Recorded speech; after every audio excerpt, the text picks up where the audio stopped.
RCB 18 வருஷம் கழிச்சு போராடி எப்படியோ போன வருஷம் கப்பை ஜெயிச்சுட்டாங்க.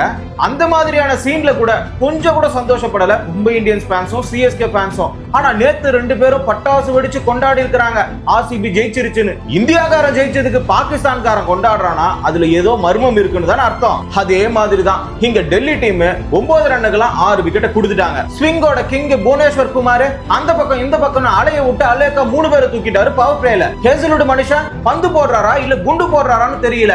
4 விக்கெட்டை எடுத்து டெல்லி டீமோட முதுகு தண்டையே உடைச்சிட்டாரு. பவர் பிளே முடியும் போது 13 ரன்னுக்கு 6 விக்கெட் காலி. அது வரைக்கும் 2 டீமோட ஃபேன்ஸும் சந்தோஷப்படுற மாதிரி திருட்டு முழிக்கிறாங்க. அப்புறமா தான் தெரியுது இந்த ரெக்கார்ட் புக்ல எல்லாம் ஒன்னு எழுதி வச்சிருக்காங்க. ஆர்சிபி 49க்கு ஆல் அவுட் ஆயிடுச்சுன்னு.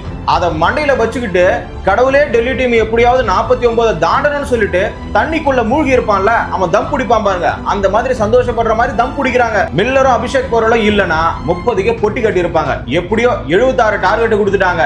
இவங்க 49 தாண்டும் போது சிரிச்சாங்க பாருங்க. ஒரு சிரிப்பு வேதாளம் படத்துல அஜித் சிரிப்பார்ல, கோவமா அடி வாங்கி பாவமா இருந்த ஒரு திடீர்னு சடனா சிரிச்சா எப்படி இருக்கும் அந்த அளவுக்கு சந்தோஷமா சிரிச்சிட்டாங்க. டெல்லியோட பேட்டிங் லைனை பத்தி சொல்லணும்னா வந்தான் சுத்தனா அவுட் ஆனா போனா அவ்வளவுதான். 76 தானே டார்கெட். கொஞ்சம் நிதானமா ஆடி இருக்கலாம்ல. டெல்லி டீம் பவர் பிளே லைனை தாண்டி அடிக்கிறதுக்கே முக்குறாங்க.